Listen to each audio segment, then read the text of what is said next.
Hello everyone, welcome to IBM Planning Analytics user group by Octane Software Solutions.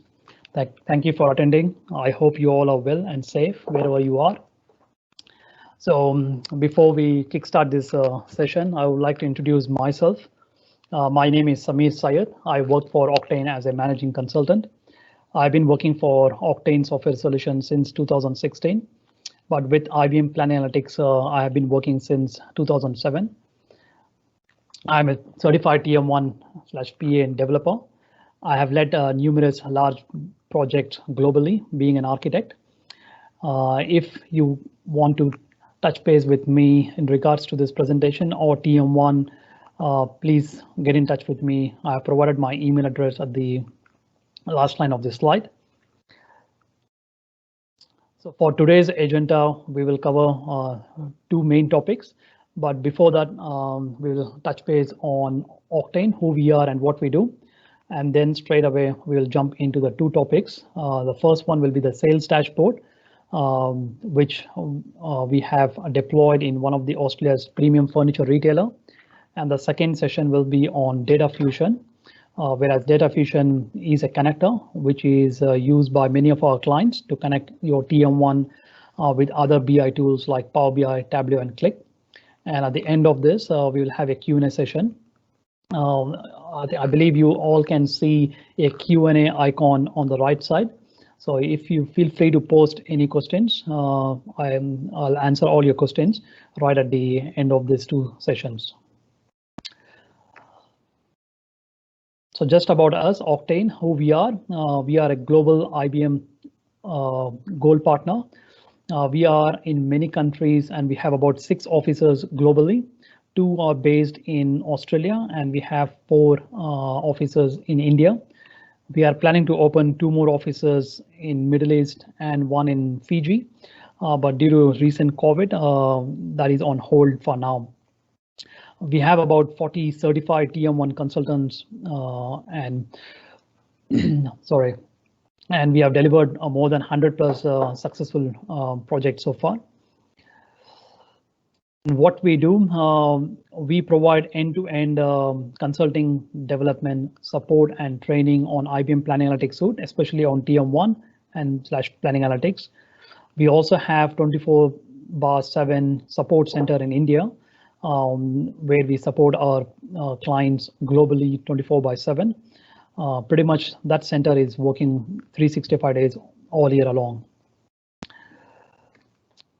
So on the demo, the first demo we're going to cover will be on the sales dashboard. So what I'll do is before I showcase the demo, I'll run through 2 slides just to give you a brief background about this client and also the business challenge they had. Then I'll talk about the process flow or the data flow, how it used to happen and how we have changed that. And then straight after that, I'll jump into the demo. So on the background about this client, they are into furniture business. They are based in Sydney in Australia. They have numerous showrooms all over Australia. In recent years, they have opened up many showrooms in multiple countries. And as you can see, due to the recent growth, they are now finding it difficult to compile and all their sales report.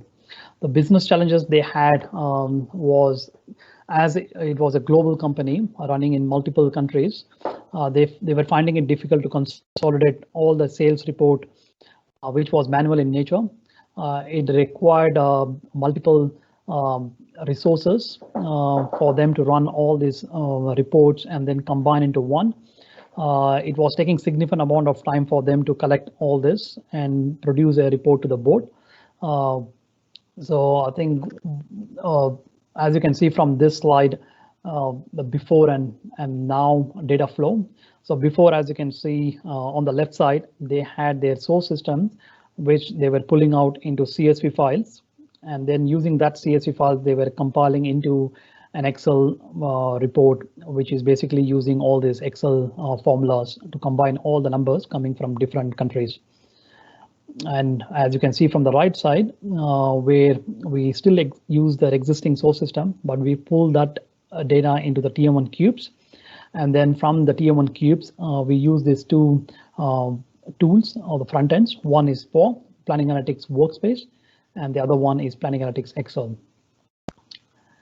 So with that, I'll jump into the demo. So just before the demo, I just want to make a note that location and products used in this demo, I have renamed it, and also the data, what we're going to see is a mockup data. So let's jump into the demo now. So this client is using Workspace as a front end. So there are many workbooks, but for now, I think I've just got one called Sales Dashboard, and all the users across the globe, they access this one this Workspace book. So when they click on this, they find this landing page, which has a few information. As you can see, the bottom section, you can see the daily sales, the last 52 weeks sales chart. And on the right side, you can see a bubble chart which shows the different products. You can see dining is leading for them, I think about 111 million. And the next one is about, you can see the beds. And the third best-selling item for them is the sofas, which is about 16.1 million. There is also a filter in the middle where they can select a location. If I select, say, for example, Germany, you will see both the chart at the bottom and the bubble chart is changing. Here you can see for Germany, the sales are happening every once in a quarter. You can see there is a spike. And also you can see the dining is where it's leading, about 4.5 million, 4.05. And if I move to Spain, you'll see things are a bit different, where you can see it's not dining, it is the beds, which is leading the in terms of the number of items being sold. And in the weekly charts, you can see they have a spike happening in week 9, which is basically sometime the beginning of March, but pretty much the rest of the weeks are pretty much flat. And if I look into one more location, say, for example, UK, you'll find things are happening constantly every week, but there is a slow growth sometime in the week 31, but again, it's picking up in week 41. Now this, I mean, I've built many models over the past 15 years, but this model is very close to my heart, simply because I have my family runs a furniture business as well in India. So when I started this project with this client, I used to be in touch with my family as well, just to ask them their feedback, because they've been running furniture business for more than 15 years now, and they have about 10 showrooms. So I used to ask them, okay, what is the thing which makes them drive the business, I think, in terms of sales. So there were many things which they disclosed. So one of the simple thing which they told me was they run campaigns on a regular basis. Then they monitor their traffic, which is how many people are coming in and out of the showroom. And then they measure that traffic with the sales numbers.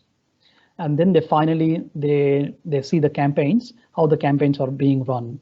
So that kind of a flavor I was discussing during this workshop with this client.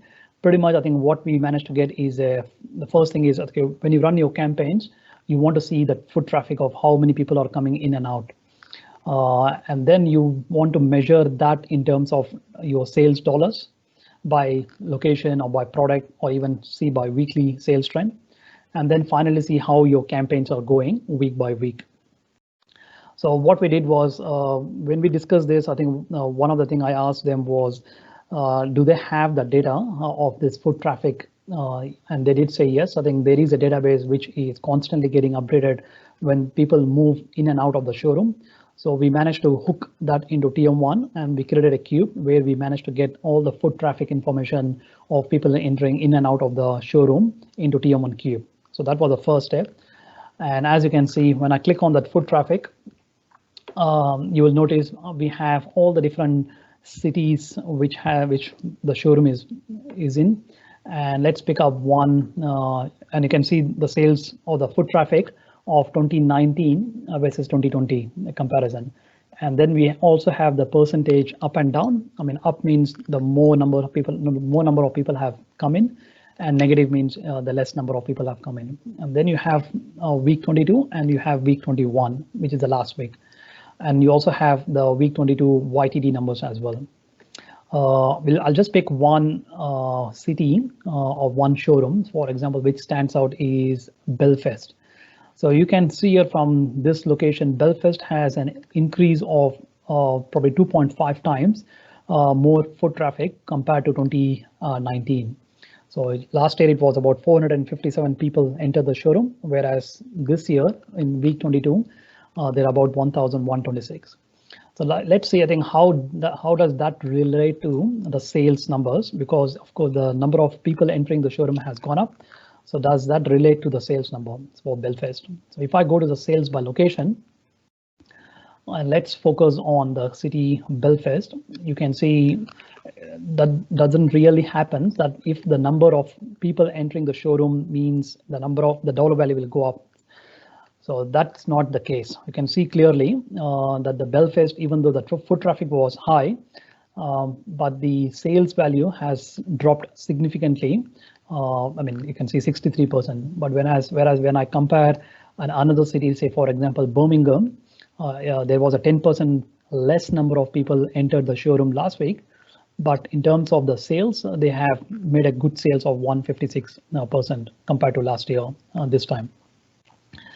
Now let's focusing on the Belfast. Okay, now let's see why the numbers for this week got or came down 63%, which is 110,000. So let's see by product for Belfast and see is there any kind of issues or anything which we can find for that Belfast city.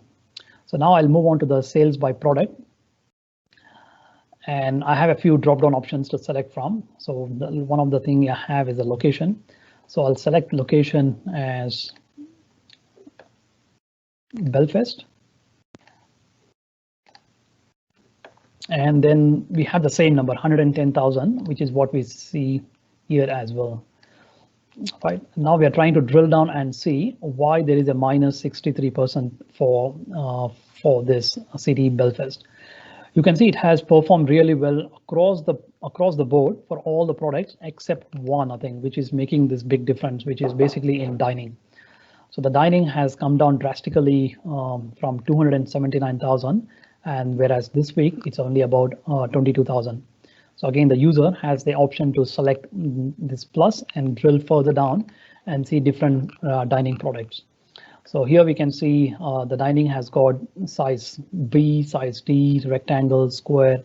Those are the different sub products of dining. And we can clearly see there is a product called size H, which we sold last year for 118,000, whereas this year we didn't sell anything. So that made a big difference in that minus 63%. So let's go further down and see the weekly sales for Belfast. I think, is it just a one-off that we didn't do sales, or is it happening constantly over the last 3 weeks? So that will give us more insights by going into this weekly sales by trend report. So in this weekly sales trend report, again, I have all the filters at the top, which week I want to select, or which location I want to select, or which product I want to select. I'll jump into the, within UK, I have different cities. So again, you can see the Belfast. So here it is 110,000, which I made this week. But looking at the trend, it has come down significantly, right? I think if you see week 18, it made a sale of 754,000. And looking clearly in this, we can see there is a big drop down after week 18. So 19, 20, 21, and 22, last 4 weeks has been really down for Belfast when it did 754 last week. And again, as a user, it becomes easy for him to check, okay, what happened in that week 18, which made the sales to go up by 754,000. So again, I'll just flick back to sales by product, and I'm going to select week 18.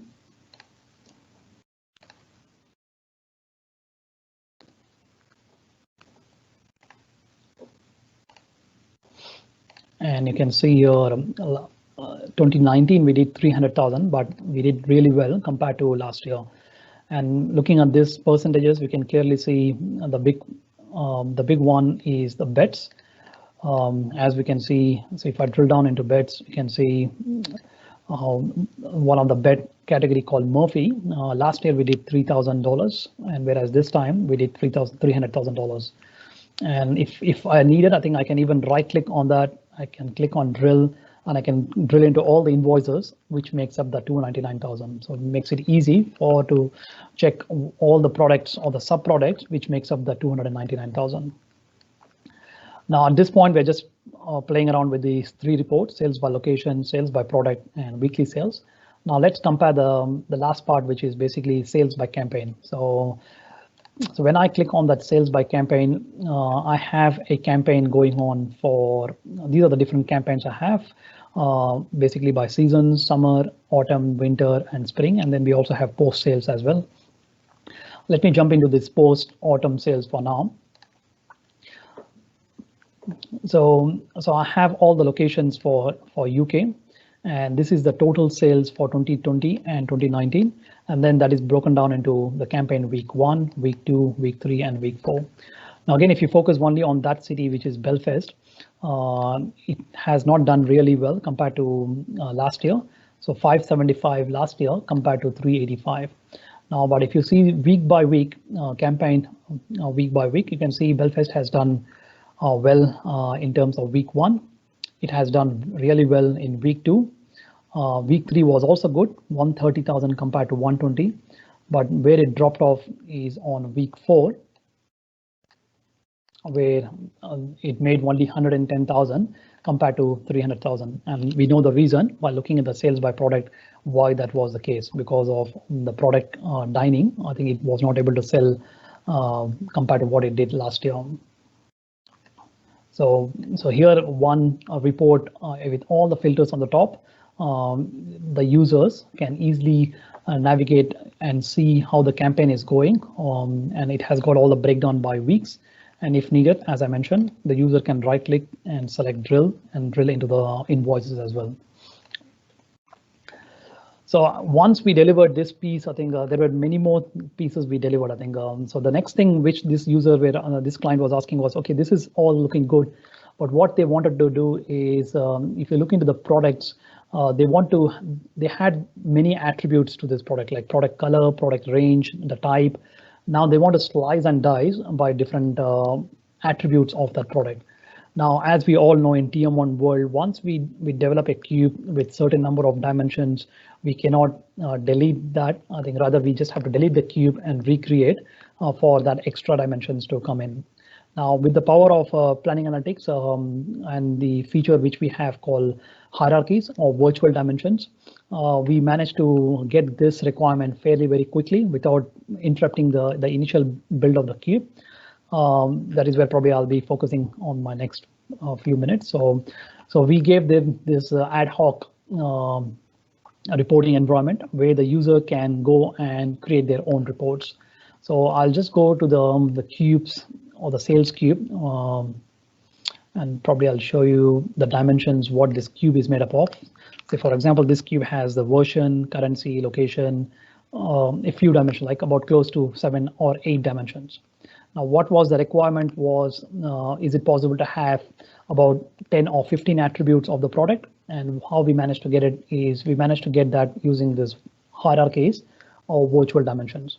So because this is a demo model, I have a very limited number of virtual dimensions, but in the real world, they had about 15 to 18 virtual dimensions. So basically, 8 are your primary dimensions, and then on top of that, you have about 15 to 18 virtual dimensions.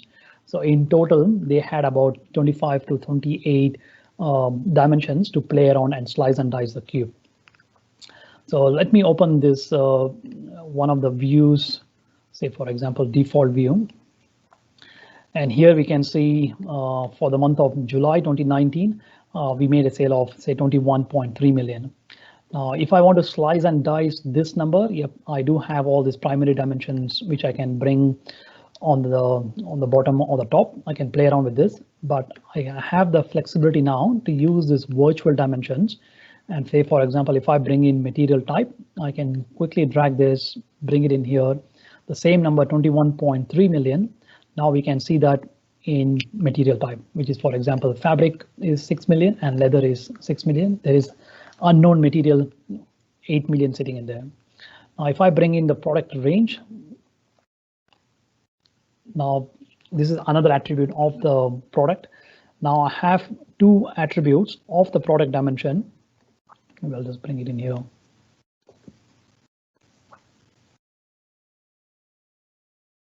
Okay, so what we see here is we have all the different types of product ranges, and on the right side we have the material types.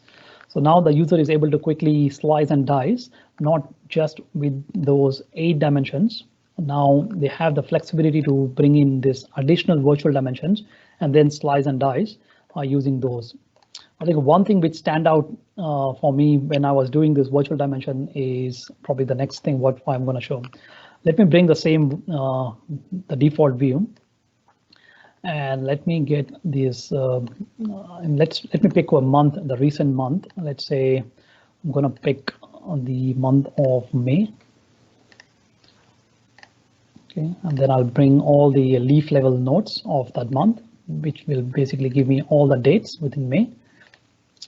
And then what I'll do is I'll bring the delivery date on here, which is in one of the virtual dimensions. Right. Now, what we can see here is you'll notice that we made sales on, say, 4th of May. That is when the sale happened.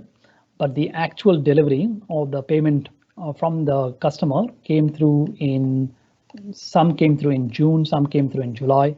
And you can see the breakdown. For example, if the sale happened for 477,000 on 4th of May, so that 477,000 came through, the majority came through not on in May, but rather it came through in August, which is about 60 days or 90 days, depending on the delivery when they are making. So some are even coming through in November, which is about 6 months. Now, again, this gives them the flexibility to check why some of the products are getting delivered in 6 months time, where they can right click and drill and see all the invoices, which makes up that 400,000. There could be a delay because of the containers not coming through, or there could be a delay of product not being manufactured. It could be other reasons as well. So again, that gives them the option to call up the customer and let them know, okay, what is happening. So all those kind of exceptions are being thrown out by looking into this view. Now, this was not possible with just by having all these physical dimensions. So this virtual dimension completely changed the dynamics of how they analyze and able to see the numbers which they couldn't able to do it. Even in Excel, before they even implemented TM1, I mean, they were using Excel as their reporting tool, but I think things like this, I think it opened up their eyes where they can now see things which was very hard for them to report using Excel. I mean, in terms of consolidations, I think that is something they don't even have to worry, because TM1 does that naturally. They don't have to do all this Excel functions to add different locations, because all those things are happening on the fly for them in TM1. So in short, I think just to summarize what we have just seen, so how they were accessing and how we managed to set up. So we, Octane, managed to give them a sales dashboard that was very easy to use. That was one of the criteria they had, because there are so many salespeople, they find it difficult to access their PCs. So we want to make sure the usability of this dashboard is as simple as possible, as few clicks as possible. And also the security we implemented, making sure that only the country managers or the store managers able to access their respective numbers. And the reports which used to take days or weeks, now it's being done in minutes for them. And by having that option into drilling into the invoices, I think it gave them the option, the visibility into the sales, which they are using their, from their ERP system. And almost, I think we managed to get them the real-time data, whereas if a sale is happening at, say, 11 o'clock, and then by 11:05, those numbers are in TM1 Cube, including the foot traffic as well. So both foot traffic information and the sales data information was getting fed into the TM1 Cubes constantly on a regular basis. And the most important thing is they now have a single version of truth. Before, different reports were produced to different board, and also the different country had different numbers. It was very difficult for them to consolidate. So now all the countries was grouped into one reporting portal, It was easy for the board to now log into this portal, look into the numbers at a high level, or even people who are interested to look into the details. That option was also there by giving them the option into drilling into the invoices.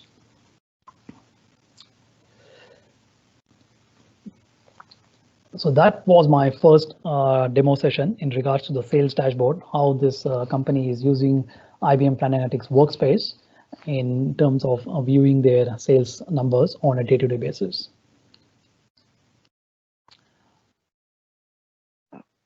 Thanks, Samir.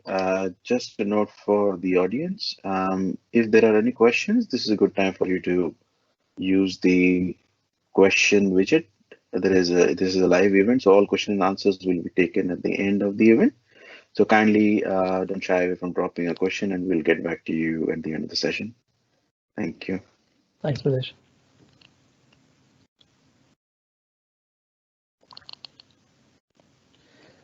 Right, so I'll jump into the next demo session, which is on a tool called DataFusion. So for this, I have got 4 things to go through. The first slide I have is about IBM Planning Analytics and how other BI tools are being used on top of TM1. Just a brief background about that. And the next slide, I want to talk about what are the problems faced with this approach of people accessing TM1 on their other BI tools. And then finally, I'll jump into the demo of showing this connector, what we have built. So I think when we go and implement, when we went to our client side to implement TM1, we found many people were using PowerBI, Qlik, and Tableau, but they had a lot of frustration of pulling the data from TM1 and reporting into these other BI tools. I think the approach what everyone were taking was building a TI process and exporting the data out of the TM1 cube. And then there will be an IT person who has to make sure that there is a shared folder where the CSV files are sitting in, and also then the Power BI developer needs to pick up that CSV file and load into the Power BI dashboard and then start reporting. So there are multiple dependency on resources to make sure that the flow of data is happening from TM1 to these other BI tools.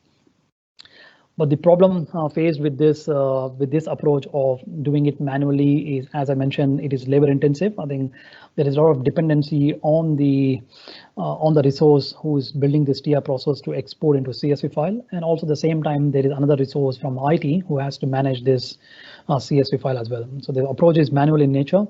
It's dependent on the exports from TM1. For example, if the data, someone has to even reconcile the numbers as well if the numbers are not matching. So that means you might have to do this task many times to make sure that the numbers which are being reported in Power BI and other BI tools are in sync with the TM1 data. So that's why I think looking at this, I think we at Octane built this tool called DataFusion. We have a dedicated team in India who is looking after this tool. We keep enhancing, we keep getting the feedback from our customers, and we enhance this tool. So basically it sits in between the IBM Planning Analytics and the other BI tools. And we have used the REST API and Python to build this DataFusion. So I'll jump into the demo now and I'll showcase what this connector is all about. Okay, so what you can see now is I have a DataFusion, it's a Power BI dashboard, which has a few things happening in this. So as you can see, I have the regions on the top. So when I select, say, Europe, you'll see this Power BI dashboard is getting refreshed. All the numbers. I have the 3 key KPIs. I have the gross margin, the sales, and the cost of sales. And I also got the line chart showing the actuals and budget for the selected region, which is, for example, now I've selected Europe. And if I select any of these products, say, for example, L series or S series or T series, you'll see the numbers will change. And also you can see the lines are changing as well. Now, if we have to, at this stage, we are not connected to TM1. Now, let's assume we want to update some number in TM1. And we want to pull that data into this dashboard. Now for this, what I'll do is I'll jump into a TM1 instance, which is running on my laptop. So I have this S data instance running on my laptop. And let me open a cube called sales cube. And within that sales cube, I have a view called, say, actual versus budget. Let me open that. So that's the view I have. So in this view, let me go and plug in some numbers, say 1 million for actuals and 1 million for budget.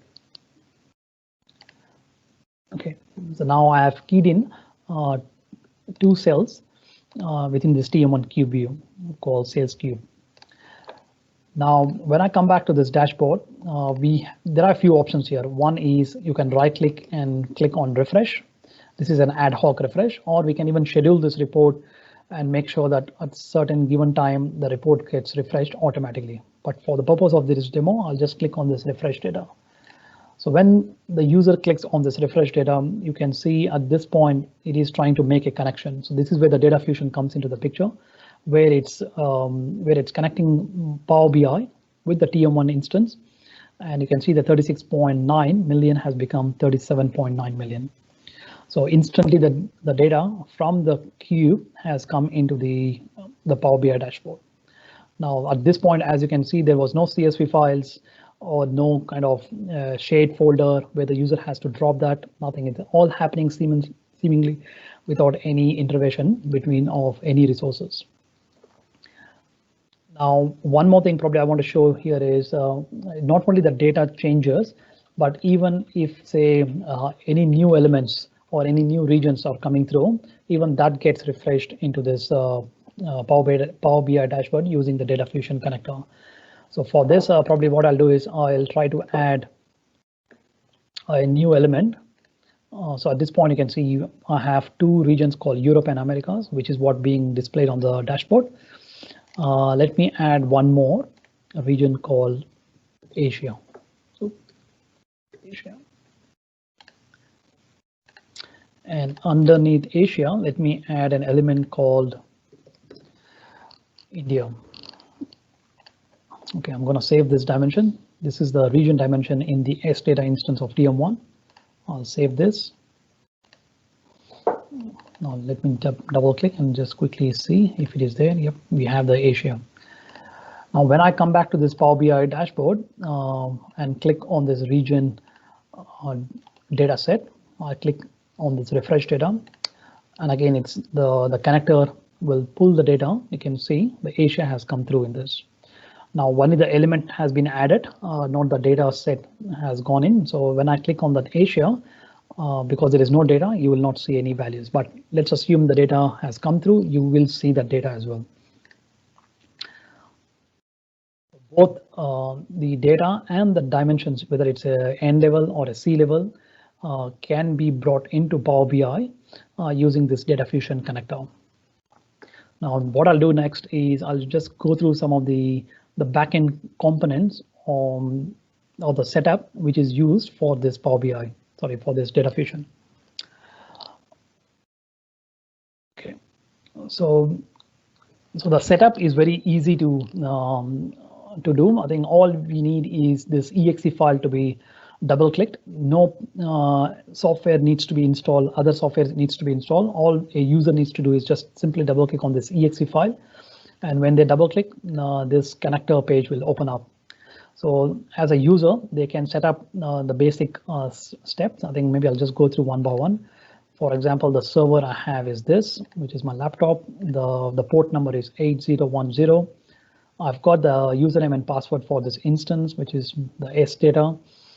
I have a few options here for the security mode. Base is basically your native TM1 security, which is integrated mode 1. I also have the CAM security, which is your security mode 5. If Planning Analytics is being used on cloud, even that option is available for this DataFusion to connect. For this demo, I'll use the base option. The next option I have on this setup page is the method. So I have 4 methods here. One is the public view.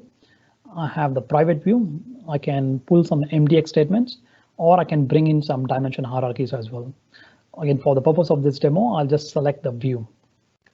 So when I select the view at this point, it is connecting to TM1. and it will pull out all these cubes, what we see in the S data, which we have about 1, 2, 3, 4, 5, 6, 7, 8, 9, 10, 11 cubes. So those 11 cubes will now be listed in this connector as a drop down.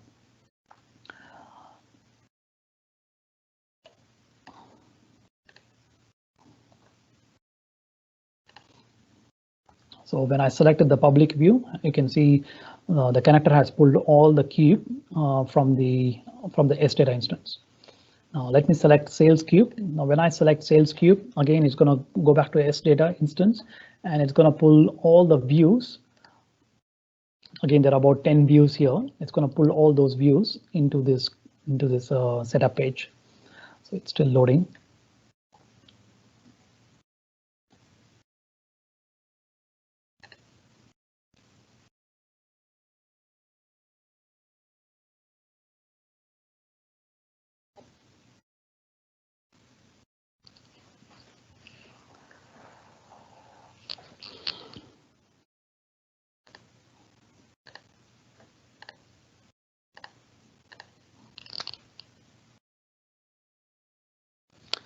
Not sure, I think it got stuck on my laptop. Doesn't take that long.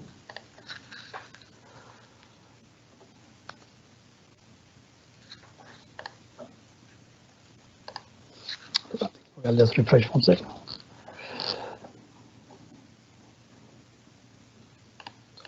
Let's quickly do this one more time. I'm going to select the view again. I think that should bring all the cubes again.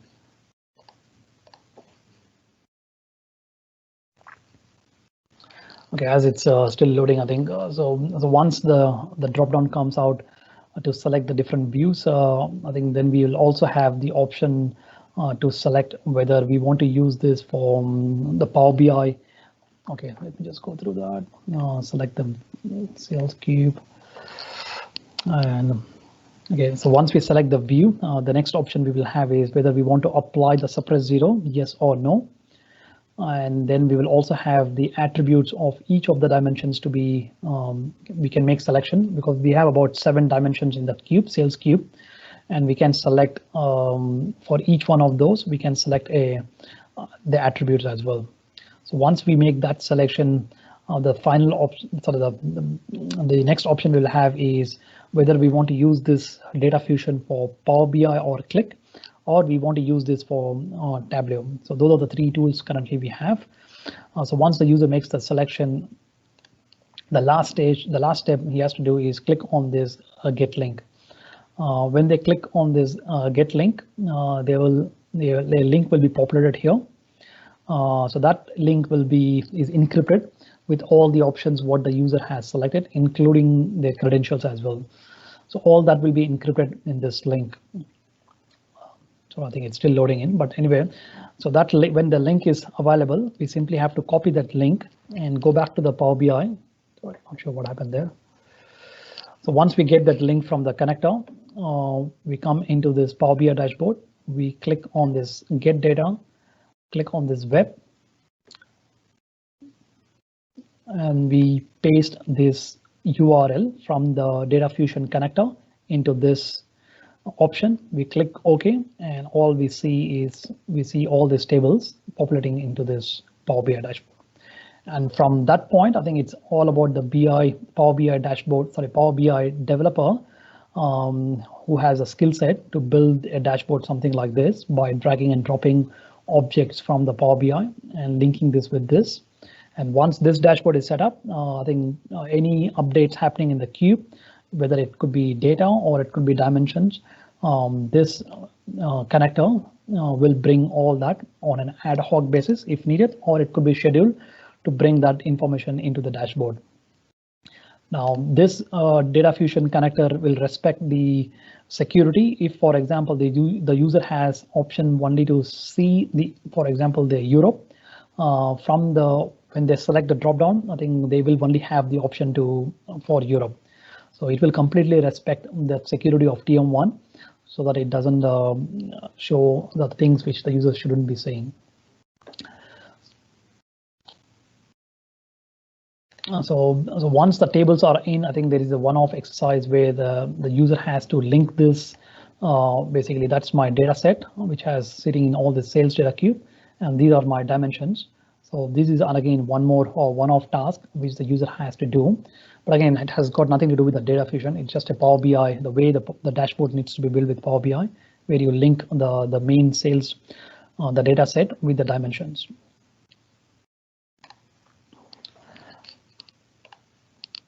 So just to summarize now, before I start taking the questions.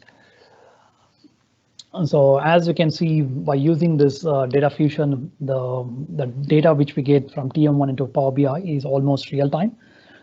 There is no dependency on the export and import or even CSV files, or someone has to create a TI process or a shared folder location. Those kind of things are now eliminated by using DataFusion. As I mentioned, not only the cube data, but also the hierarchies like dimensions, or dimension elements like N level or C level can be brought into this using this DataFusion, and including the attributes as well. The best part about this is no scripting required. As a user, as I mentioned, I think you just have to double click on the exe file, set up the required fields, and you get the link, and off you go. And in terms of the setup, I think you don't need to install other tools to install DataFusion. I think, as I mentioned, it's just an exe file, is a lightweight exe file, and all the components which is required to run DataFusion is pre-packaged in that exe file. And at this point, all the three most popular tools like Power BI, Tableau, and Qlik, this DataFusion can be used on.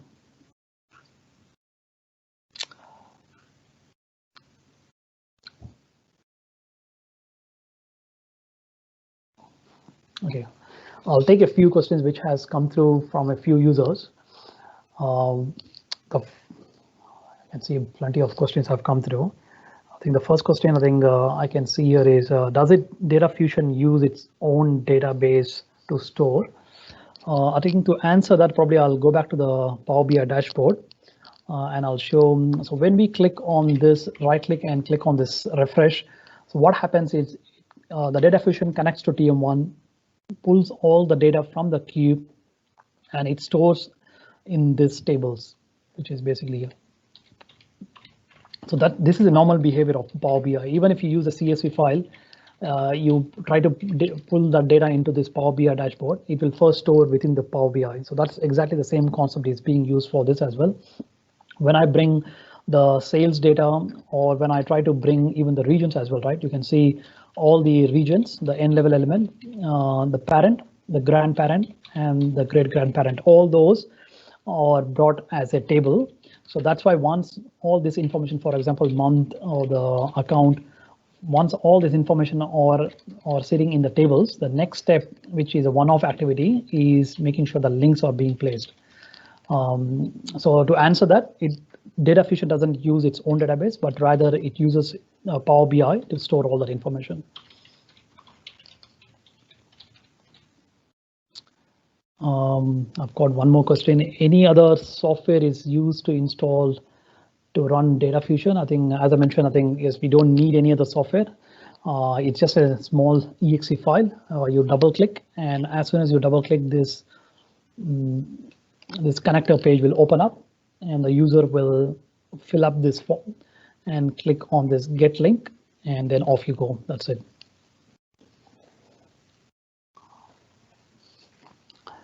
On the first session I did, I think there was a question, was packs used for that? I'll just go back to that model. When I was doing this demo, I think you saw the main page. This was coming out from, this is the workspace components, all this bubble chart and the line chart. But when you see this report, so these are built in packs.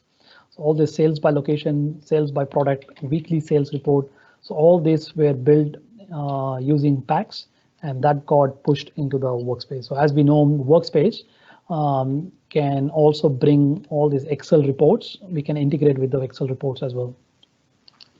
So yes, packs was also used in that. The next question I can see here is, what is the roadmap for that furniture, the session one I showed. So as I mentioned, I think this is just the beginning of the sales dashboard. I think there are many more items or the list of things we have planned. I mean, things like the rolling forecast, I think that's one of the main things. I think we also have budget models sitting in this, but one of the things which we wanted to introduce, which they wanted to introduce, was the constant rolling forecast. With the current environment, what's going on, I think that's something they want to have up and running very soon, where they can have a constant weekly forecast, because they report on a weekly basis. So they want to have a weekly forecasting model where they can keep plugging in the numbers and see how they're tracking with the actuals. So one thing is that I think on top of that, they also want to track their inventory as well, which is on the pipeline, to see what's the stock in hand and how much stock is being sold, what's the dead stock, the write-off. So all those things, I think the models are there for them. It's sitting in Excel, I think, which is very difficult for them to manage. So we have put that in the pipeline to introduce that in TM1 as well. So the rolling forecast, the inventory model, and the budgeting model is some of the models which we have kept in the roadmap, in probably to be delivered in the next few months. I think someone has asked about the pricing model. We currently have two models for pricing. One is user-based, where we'll be charging per user license, and the other one we have is a server-based. I think if you need more details, I think probably you can email us. Probably we can give you the pricing on that, on those two different models, whether it's a user-based or on the server-based as well.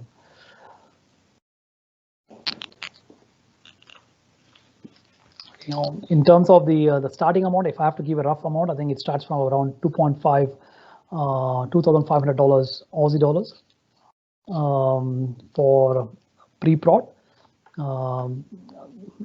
But if you need more details, I think probably yes, we can discuss that. If you can send us an email, either to me, or you can even send us to support@octanesolutions.com.au.